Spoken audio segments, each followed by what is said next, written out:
नमस्कार, स्वागत है आप सभी दोस्तों का वीर सर जीएस वाले के यूट्यूब चैनल पर। प्यारे साथियों, यूपीएसआई 2025 के लिए हम लोग जीके जीएस का अध्ययन कर रहे थे और ये जो जीके जीएस का अध्ययन करें वो भी चैप्टर वाइज। ध्यान रखिएगा, जीके जीएस के अंतर्गत अभी हम लोग पीवाईक्यूज को देख रहे हैं, यानी प्रीवियस ईयर क्वेश्चंस को। साथियों, प्रीवियस ईयर क्वेश्चंस को देखने से हमें एक आइडिया मिल जाता है कि किस तरीके के प्रश्न पूछे जा रहे हैं, किस लेवल के प्रश्न पूछे जा रहे हैं, किस टाइप्स के प्रश्न पूछे जा रहे हैं। सारी चीज़ें को हम लोग अच्छे से क्लियर कर लेते हैं जब हम पीवाईक्यूज का अध्ययन कर रहे होते हैं। तभी यहाँ पे मैंने आपको उदाहरण के लिए लगाया हुआ है। और ये जो मैं आपको चैप्टर वाइज करा रहा हूँ दोस्तों, चैप्टर वाइज कराना बहुत बड़ी बात हो जाती है। अभी संविधान के भाग 5 यानी संघ के अंतर्गत जो संघ की कार्यपालिका है, विधायिका, न्यायपालिका, इसका मैं आपको पीवाईक्यूज करा रहा हूँ, जिसका उल्लेख अनुच्छेद 52 से लेकर के 151 तक है। साथियों, इस पर यह पार्ट 2 वीडियो है, इस पर पार्ट 1 वीडियो मैंने दे दिया है। ध्यान रखिएगा, इस पर पार्ट 3 या 4, 4 या 5 भाग में वीडियोस जा सकते हैं, क्योंकि यह एक ऐसा पार्ट है जहां पे अकेले 100 अनुच्छेद लेकर के बैठा हुआ है और यहां से भयंकर रूप से आपसे सवाल पूछे गए, यानी ज़्यादा से ज़्यादा मात्रा में सवाल पूछे गए हैं।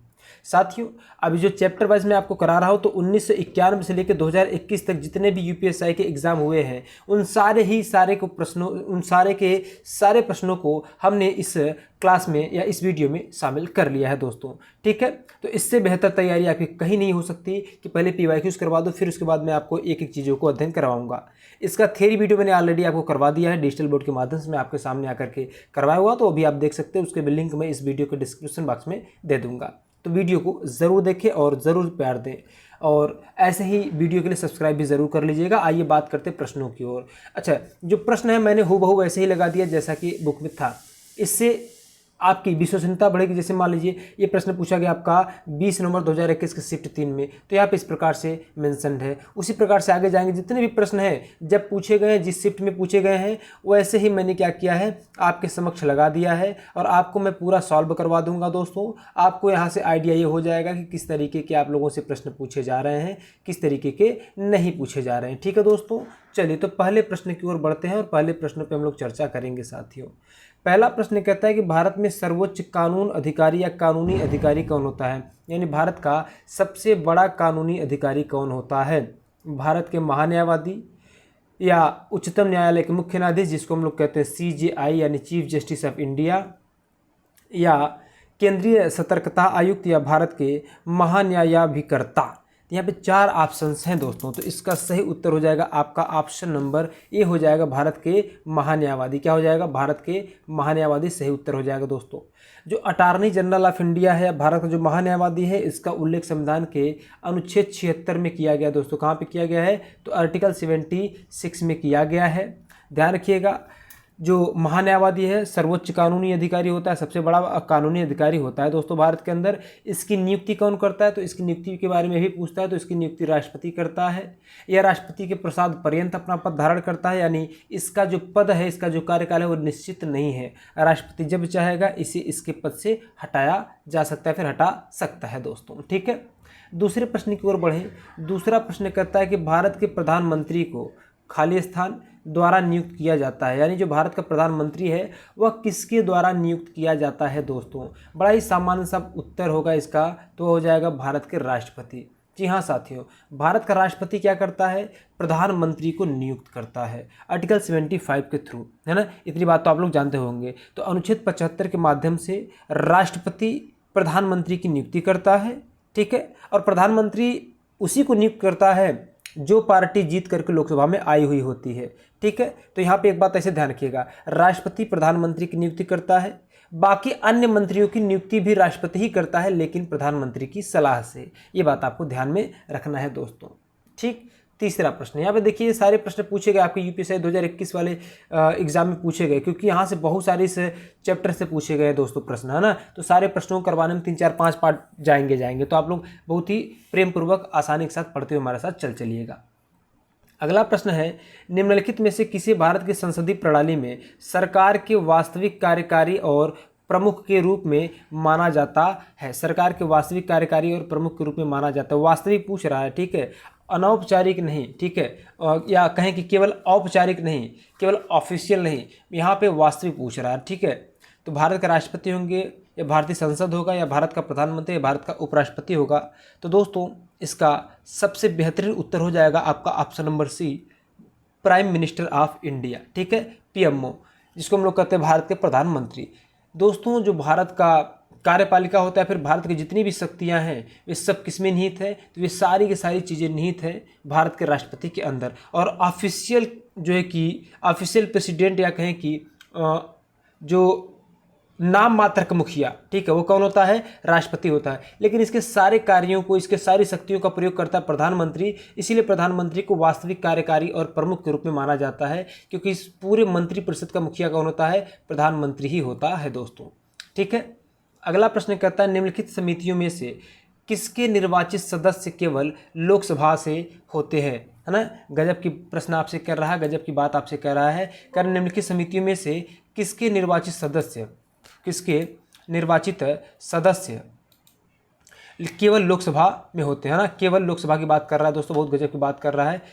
बताइएगा, 4 ऑप्शन है, लोक उपक्रम समिति, प्राक्कलन समिति, सरकारी आश्वासनों संबंधी समिति या लोक लेखा समिति। ये प्रश्न भी 2021 में ही पूछा गया दोस्तों, तो इसका सही उत्तर हो जाएगा ऑप्शन नंबर बी हो जाएगा, प्राक्कलन समिति, या जिसको आप लोग कहते हैं एस्टीमेट्स कमेटी कहते हैं, ठीक है।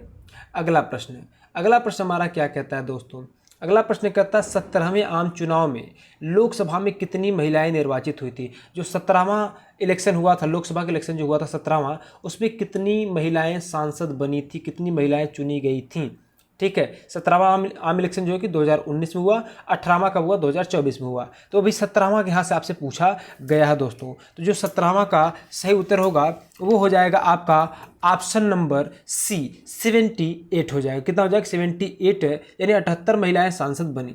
अब मैं आपसे ये पूछता हूँ कि 2024 में जब इलेक्शन हुआ, तो 2024 में इलेक्शन जब होता है दोस्तों, तो कितनी महिलाएं सांसद बनती हैं, हमें कमेंट करके आप ज़रूर बताएं दोस्तों, ठीक है। अगला प्रश्न है कि निम्नलिखित में से किसे सरकार के संसदीय स्वरूप के रूप में भी जाना जाता है। सरकार के संसदीय स्वरूप के रूप में किसे जाना जाता है, रिस्पॉन्सिबल गवर्नमेंट यानी उत्तरदायी सरकार को, या सरकार का निरंकुश रूप, या सरकार का अध्यक्षीय रूप, या राजशाही सरकार, है ना। तो संसदीय का मतलब होता है उत्तरदायी, ठीक है। यहाँ पे ऑप्शन नंबर ए इसका सबसे बेहतरीन रूप हो जाएगा, ठीक है दोस्तों। तो उत्तरदायी शासन को ही क्या कहा जाता है, सरकार के संसदीय स्वरूप भी कहा जाता है, ठीक है। चलिए अगला प्रश्न, मैं बहुत ज़्यादा एक्सप्लेन नहीं कर रहा हूँ, कहेंगे तो मैं बहुत ज़्यादा भी एक्सप्लेन कर सकता हूँ, वीडियो काफ़ी लंबा हो जाएगा और इससे आपको पढ़ने में या कहें कि क्वेश्चंस करने में निरस्ता आएगी। इसलिए मैं चाहता हूँ आपके समक्ष में क्वेश्चंस रख दूँ, आपके जैसे कमेंट्स होंगे, उस कमेंट्स के थ्रू मैं क्या करूँगा, आगे बढ़ता हुआ चलूँगा, उसी अनुसार आपको क्वेश्चंस में कराते हुए चलूँगा दोस्तों।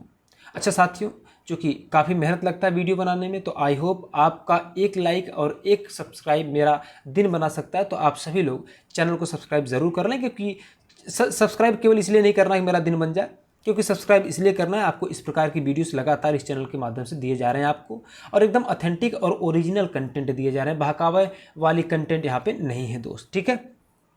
चलिए तो आइए फिर से वापस आते हैं टॉपिक पे। कहता है गणपूर्ति या कोरम पूरा करने के लिए लोकसभा में कितने सदस्यों, अध्यक्ष सहित, है ना, कितने सदस्यों की ज़रूरत होती है, या कितने सदस्यों को उपस्थित होना चाहिए। 75 लोकसभा सदस्यों को, 55 लोकसभा सदस्यों को, या 25 लोकसभा सदस्य, या 50। तो दोस्तों अगर मैं आपसे पूछूं लोकसभा में टोटल कितने सदस्य हैं, जितने सदस्य होते हैं उसके 1/10 भाग, है ना, उसका 1/10 भाग क्या होना चाहिए उपस्थित, तभी जो कि गणपूर्ति या कोरम पूरा होगा। और अगर मैं आपसे पूछूं कि लोकसभा में टोटल सदस्यों की संख्या कितनी, तो आप कहेंगे सिर्फ 550 है। तो यहाँ से एक शून्य काटेंगे, बचेगा कितना, 55। यानी लोकसभा में गणपूर्ति या कोरम को पूरा करने के लिए या किसी भी कार्रवाई को शुरू करने के लिए कम से कम 55 सांसद आने चाहिए लोकसभा के अंदर, तभी जो है कि जो सेशन है वो प्रारंभ किया जा सकता है, ठीक है। अगला प्रश्न कहता है दोस्तों, किस संवैधानिक पदाधिकारी को सार्वजनिक कोष यानी पब्लिक पर्स का संरक्षक कहा जाता है। सार्वजनिक कोष, है ना, भारत के महान्यायवादी को, भारत के नियंत्रक एवं महालेखा परीक्षण यानी जिसको हम लोग कैग कहते हैं ना, जिसको हम लोग कहते हैं controller and auditor general of India, CAG कहते हैं ना, CAG कहते हैं, है ना, CAG। और तीसरा ऑप्शन है प्राइम मिनिस्टर ऑफ इंडिया, चौथा ऑप्शन है केंद्रीय वित्त मंत्री। बहुत ही गजब का प्रश्न है दोस्तों, बहुत ही शानदार प्रकृति का प्रश्न है। इसका सही उत्तर है क्या हो जाएगा, इसी को आपसे पूछा जा रहा है दोस्तों। तो इसका सही उत्तर हो जाएगा ऑप्शन नंबर बी, CAG। ठीक है, इसीलिए मैं यहाँ पे इसको CAG अच्छे से आपको समझाने की कोशिश कर रहा था। तो जो सार्वजनिक कोष होता है, जिसको हम लोग पब्लिक पर्स कहते हैं ना, इसका संरक्षक कौन होता है, CAG होता है। CAG ही बताता है कि सरकार कितना खर्च कर रही है, मतलब सारी चीज़ों के बारे में डाटा आपको CAG ही देता है दोस्तों। ठीक है, ये भी प्रश्न 21 में ही पूछा गया, ध्यान रखिएगा। अगला प्रश्न, अच्छा यहाँ पे प्रश्न को थोड़ा धुंधला हो गया, इसका फोटो निकालने में थोड़ा सा धुंधला हुआ, लेकिन कंटेंट तो भैया एक नंबर का, तो कंटेंट पे फोकस करिए। प्रश्न आपसे पूछ रहा है कि लोकसभा के पहले अध्यक्ष कौन थे, तो GV मावलंकर साहब थे। ठीक है, गणेश वासुदेव मावलंकर इनका पूरा नाम है, गणेश वासुदेव मावलंकर। ठीक है, कभी खाली गणेश वासुदेव लिख दो तो घबराना नहीं है, GV का मतलब होता है गणेश वासुदेव। ठीक है, गणेश वासुदेव मावलंकर लोकसभा के पहले अध्यक्ष थे। और अभी वर्तमान में कौन अध्यक्ष है, इनके बारे में आप लोग क्या करें, कमेंट करके हमको ज़रूर से ज़रूर बताएं दोस्तों। अगला प्रश्न है कि लोकसभा के अध्यक्ष और राज्यसभा के अध्यक्ष के वेतन और भत्ते कहाँ से लिए जाते हैं, भारत की आकस्मिक निधि से, यानी कंटिजेंसी फंड ऑफ इंडिया से, या कंसोलिडेटेड फंड ऑफ इंडिया यानी भारत के समेतिक कोष से, या पब्लिक अकाउंट ऑफ इंडिया यानी भारत के सार्वजनिक खाता से, या reserve bank of India Bharat के, या कहे भारतीय रिजर्व बैंक से, कहाँ से लिया जाता है। तो इसका सही उत्तर हो जाएगा दोस्तों ऑप्शन नंबर बी, भारत के समेतिक कोष, या जिसको कहते हैं भारत की संचित निधि, है ना, इसको कहते हैं भारत की संचित निधि। समेकित कर दिया गया, इसलिए बहुत सारे बच्चे कंफ्यूज होंगे, कंफ्यूज नहीं होना, इसी को कहा जाता है भारत का संचित निधि। ठीक है, भारत के संचित निधि से लोकसभा के अध्यक्ष और राज्यसभा के अध्यक्ष के वेतन भत्ते दिए जाते हैं। अगला प्रश्न है दोस्तों कि भारतीय संविधान के तहत भारत की संसद में राज्यसभा, लोकसभा और कौन शामिल होता है, यानी जो भारत की संसद बनती है, आप सभी लोग जानते हैं आर्टिकल 79, है ना, आर्टिकल 79 जो है कि भारत की संसद के बारे में चर्चा करता है और कहता है कि भारत की संसद 2 सदनों से, लोकसभा और राज्यसभा, ना, लोकसभा और राज्यसभा तथा साथ ही तीसरा भारत के राष्ट्रपति के मिलने से पूर्ण हो जाती है ना, यानी जो संसद होता है वह लोकसभा, राज्यसभा और राष्ट्रपति से मिल करके बनता है। इसका उल्लेख कहाँ किया गया, तो आर्टिकल 79 या अनुच्छेद 79 में किया गया है दोस्तों। ये भी 2021 में ही पूछा गया है। अभी जितने भी प्रश्न हो रहे, सोचिए एक वीडियो मैंने दिया, दूसरा वीडियो है इस पर, अभी 2021 के ही प्रश्न चल रहे हैं। अभी 2017, 2018, है ना, पूरा 1991 से लेकर के पूरा 2021 तक का मैं प्रश्न करवा रहा हूँ आपको। पहले 2021 का, फिर उसके बाद जितने पीछे एग्जाम हुए उन सब का भी मैं आपको यहाँ पे करवाऊँगा। ये प्रश्न कहता है कि भारत सरकार द्वारा प्रथम परिसीमन आयोग, है ना, परिसीमन आयोग किस वर्ष में गठित किया गया था। अभी मैं आपको इसके बारे में भी अच्छे से चर्चा करूँगा, इसके बारे में थोड़ा सा एक्सप्लेन करूँगा मेरे दोस्तों, ताकि आपको चीज़ें समझ में आए। तो जो पहला परिसीमन आयोग था वह गठित किया गया था 1952 में। ठीक है, उसके बाद फिर जो गठित किया गया था वह किया गया था 1963 में।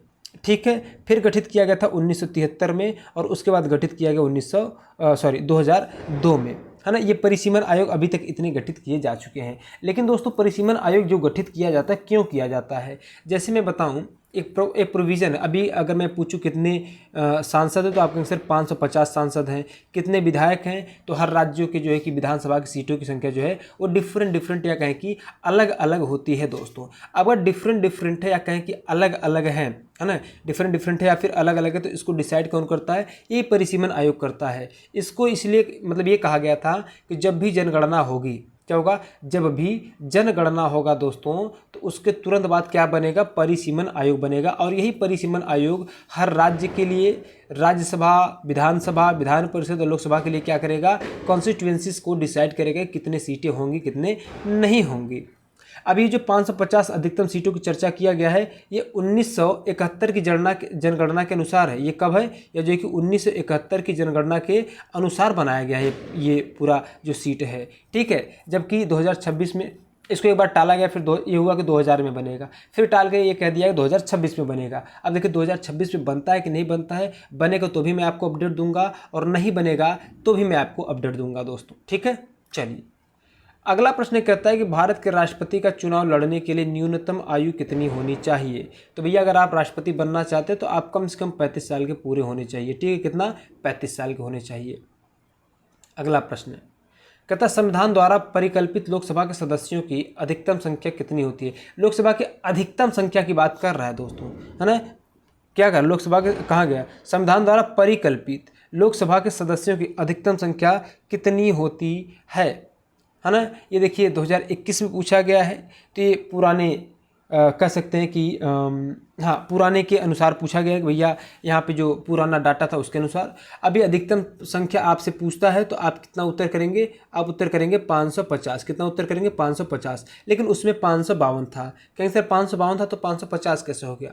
दोस्तों लोकसभा के अंदर जो है कि 2 एंग्लो इंडियन आंग्ल भारतीय समुदाय के सदस्यों को नॉमिनेट किया जाता था अनुच्छेद 331 के माध्यम से। किसके माध्यम से, अनुच्छेद 331 के माध्यम से 2 एंग्लो इंडियन या आंग्ल भारतीय सदस्यों को राष्ट्रपति मनोनीत किया करता था। तो 550 और ये 2 हो जाते थे, 52 हो जाते थे। लेकिन 2019 में क्या कर दिया गया, इसको हटा दिया गया। ठीक है, हालांकि यहाँ प्रश्न में 550 ही करना चाहिए था, लेकिन 552 कर दिया था, तो हम इस प्रश्न के अनुसार 552 मानेंगे। लेकिन अब अगर आपसे पूछेगा तो आप कितना उत्तर करेंगे, 550 उत्तर करेंगे। दोस्तों कितना उत्तर करेंगे, 550 आंसर करेंगे। ठीक है, ये भी 2021 में पूछा गया है।